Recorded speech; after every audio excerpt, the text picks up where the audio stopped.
ద్రాక్షారామం నుంచి వచ్చామండి. ద్రాక్షారామం నుంచి వచ్చి ప్రతి ఊర్లోనూ ఒక శివాలయం ఉంది. ఆ శివాలయం ఉన్న ఊర్లో ధ్యాన ప్రచారం చేద్దామని వచ్చామన్నమాట. ప్రతి ఒక్కరు ఇప్పుడు గుడికెళ్ళి దేవుని పూజించుకుంటున్నారు. కానీ గుడికెళ్ళి పూజించుకోవచ్చు, తప్పు లేదు. కానీ ఆ యొక్క భగవంతుడు మనలోని కూడా ఉన్నాడన్నమాట. మనలో ఉన్న భగవంతుని మనం దర్శించుకోవాలంటే ముందు మనం ధ్యానం చేయాలన్నమాట. అంటే ధ్యానం ఎలా చేయాలంటే మనం కళ్ళు మూసుకుని వేలల్లో వేలు పెట్టుకుని కాళ్ళు క్రాస్ చేసుకుని మనకి సహజంగా జరుగుతుందన్నమాట శ్వాస. మనం తిన్నా తినకపోయినా ముక్కులోకి గాలి వెళ్తుంది వస్తుంది. దాన్ని మనం గమనించాలన్నమాట. కళ్ళు మూసుకుని అది ఎలా వెళ్తుంది ఎలా వస్తుంది దాన్ని మనం అలా గమనించామనుకో మనకి ఆలోచనలన్నీ తగ్గుతాయి అన్నమాట. ఆలోచనలు తగ్గుతాయి.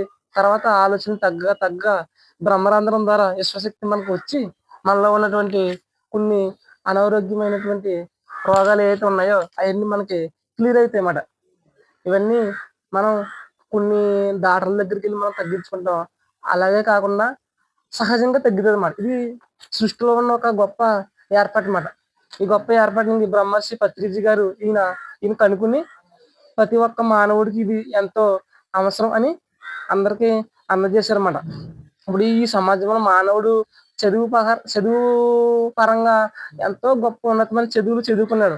కానీ ఇప్పుడు నిరాశకి, నిస్పృహకి, విచారానికి, బాధకి గురవుతున్నాడు.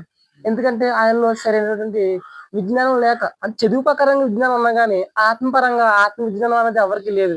ఎప్పుడైతే మనం ఆత్మ విజ్ఞానాన్ని మనం సంతరించుకుంటామో మనం దీనికి కూడా ఆందోళన పడవలసిన ఇబ్బంది ఏమి ఉండదన్నమాట. ఈ ధ్యానం చేయడం వల్ల మనం ఇప్పుడైతే మనం ఏదైతే పరిస్థితిలో ఉన్నామో మన పరిస్థితులన్నీ కొంచెం చక్కబడతాయి అన్నమాట, మెరుగుపడతాయి అన్నమాట. ఇప్పుడు ఉన్న దానికన్నా ఇంకా మనం కొంచెం ఉన్నతంగా మనం ఉంటదన్నమాట. మన కుటుంబంలో ఏమన్నా కొంచెం డబ్బు ప్రకారంగా కొంచెం ఇబ్బందులు ఉన్నా కానీ మనకి మనం చేసుకునే ధ్యాన సాధన వల్ల ప్రకృతి మనకు కొంచెం మెరుగైనటువంటి విధంగా మనకు ఏదో సహకారం ఎవరో ఒకరి రూపంలో మనకి వస్తుందన్నమాట. మన ఇంట్లో కొంచెం పిల్లలకి ఏమైనా చిన్న చిన్న ఇబ్బందులు ఉన్నా, కుటుంబాల మధ్య కలహాలు ఏమైనా ఉన్నా అవన్నీ కూడా మన సాధన వల్ల అవన్నీ మన దగ్గరికి రాకుండా అవన్నీ మనకి ఇబ్బంది పెట్టకుండా మనకి చూసుకుంటది అన్నమాట.